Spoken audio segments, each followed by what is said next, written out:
سلام به روی ماهتون، به قلب‌های مهربونتون، به کانال آوای حافظ خوش اومدین. اول از همه از خدا میخوام که بهترین ها رو براتون رقم بزنه و امروزتون پر از اتفاقات عالی و سرشار از برکت باشه.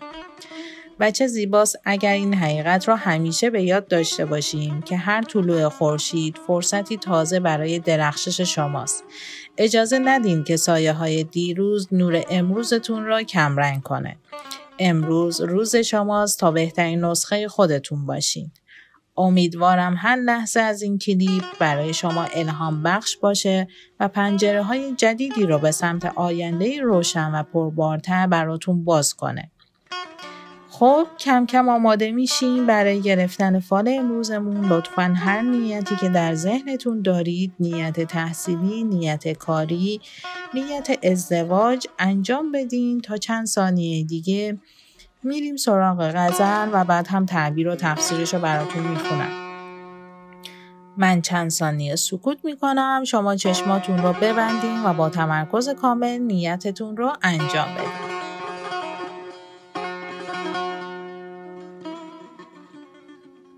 ای دل به کوی عشق گذاری نمی کنی، اسباب جمع داری و کاری نمی کنی.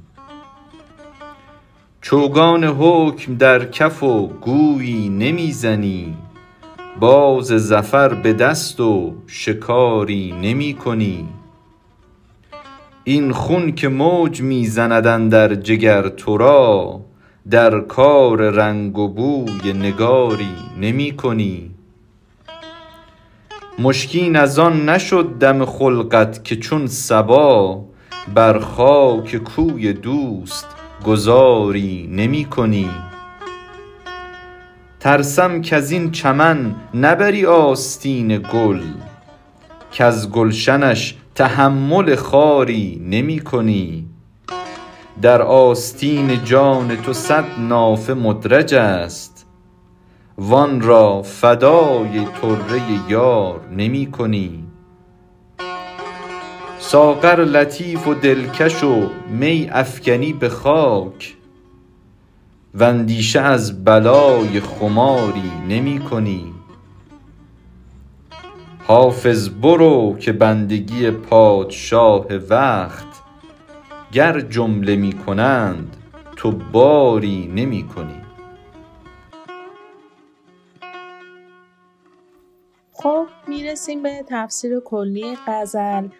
این غزل یکی از معروفترین غزل‌های حافظه که در قالب قصیده سروده شده. دارای مضامین عرفانی و اخلاقی. حافظ به خواننده توصیه میکنه که در راه عشق قدم بردار و از فرصت‌های زندگی برای رسیدن به معشوق استفاده کن. حافظ از مفاهیمی مثل عشق، دل، کاری نکردن، صبا، خار، بلای خماری، برای اینکه به خواننده نشون بده که عشق یک راه پرفراز و نشیب و سخت هست استفاده کرده. در نهایت به خواننده هشدار میده که اگر از این فرصت‌ها استفاده نکنی پشیمان خواهی شد. مفاهیم کلیدی غزل مثل عشق، فرصت سوزی، بی‌تفاوتی و پشیمانی. و اما میرسیم به ترجمه و تعبیر غزل. انسانی به شدت محتاط و محافظه‌کاری هستید. خداوند بهترین فرصت‌ها رو در اختیار شما قرار داده، ولی از آنجا که در بند تردید و وسواس هستید از آن استفاده نمی‌کنید. شرایط کاری که می‌خواستید انجام بدین آماده شده اما اقدامی نمی‌کنید. با امروز و فردا کردن کار رو به عقب میندازید. اگر تعلل کنید و کار رو انجام ندین همه چیز رو از دست میدید. با از دست دادن فرصت‌هایی که پیش میاد پشیمان میشید و از ترس خطر دست به هیچ کار تازه‌ای نمیزنید. تعلل جایز نیست. اگر بخواید از رنج و سختی‌ها بترسید در بوستان زندگی حتی یک گل هم نصیبتون نمیشه.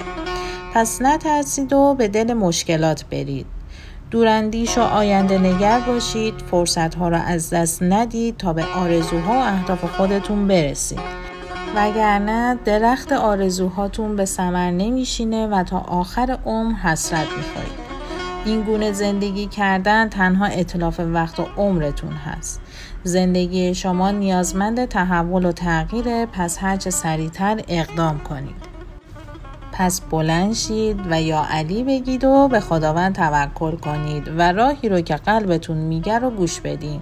خداوند همه بندگانش رو دوست داره و حواسش به شما قطعاً هست. این نیتی که کردید با صبر و شکیبایی انجام میشه. اگرچه که با عشق و علاقه خیلی زیادی دوست دارین هرچه زودتر انجام بشه، ولی اصلا عجله نداشته باشید، چرا که شتاب و عجله باعث تأخیر انجام این نیت میشه. باید بدونید که شاهین اقبال و کامیابی بر بام خونه شما لونه کرده، پس جای هیچ گونه نگرانی و تردیدی در انجام این نیت وجود نداره. به قول معروف زقوره حلوا سازی. همه چیز بر وفق مرادتون انجام میشه. اگر بیماری دارید به زودی بهبود پیدا میکنه. اگر که قرضی شده بدون نگرانی پرداخت میشه. اگر مسافری دارید حالش خوبه و تنها از دوری رنج میبره، به زودی خبرهای خوشی به شما میده و در کارش موفق میشه. اگر که شما منتظر صدور رأیی از دادگاهی جایی هستید به نفع شما صادر میشه، به مراد دلتون میرسید، امکانات لازم فراهم میشه. اگر مجادله و دعوایی هست از بین میره و بر رقیبانتون پیروز میشید. اگر معامله‌ای انجام بدین سود با شماست و پیشرفت شغلی و کاری نصیب شما و خانواده‌تون میشه. اگر نیت تغییر شغل یا مکان دارین در آینده انجام میشه. اگر که نیت ازدواج کردین ازدواج صورت میگیره. همه چیز رو از دریچه مادی نگاه نکنید و فقط به فکر مادیات هم نباشید.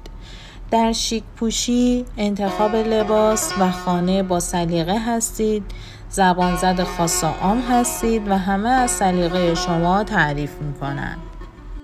در حرفه‌ای که کار میکنید موفق هستید، آینده‌ای بسیار درخشان برای خودتون و فرزندانتون خواهید داشت.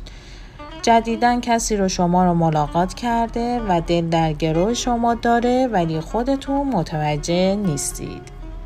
در کل غزل 482 حافظ یک غزل اخلاقی و پندآموزه که به ما یادآوری میکنه باید قدر لحظات زندگیمون رو بدونیم، بیهوده تلف نکنیم، از فرصت‌هایی که برای رسیدن به اهداف و آرزوهامون در اختیار داریم به بهترین شکل استفاده کنیم.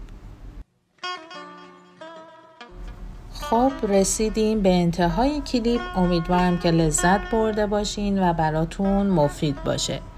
جمله تأکیدی امروزمون: من با هر نفس نور و آرامش رو به درونم فرا میخوانم و با هر بازدم تمام نگرانی ها رو رها میکنم. من قدرتمندم، آرامم و برای خلق بهترین ها در این روز آماده‌ام. خدایا شکرت بابت دوستان و همراهان عزیز کانال آوای حافظ. از صمیم قلبم سپاسگزارم که تا پایان این ویدیو با من همراه بودید. حضور شما، خوندن پیام هاتون توی این مسیر برای من دلگرم کننده است. اگر این ویدیو براتون مفید یا الهام بخش بود، حتما به ویدیوهای دیگه کانال هم سر بزنید. کانال رو سابسکرایب کنید تا در همه لحظات با هم همراه باشیم.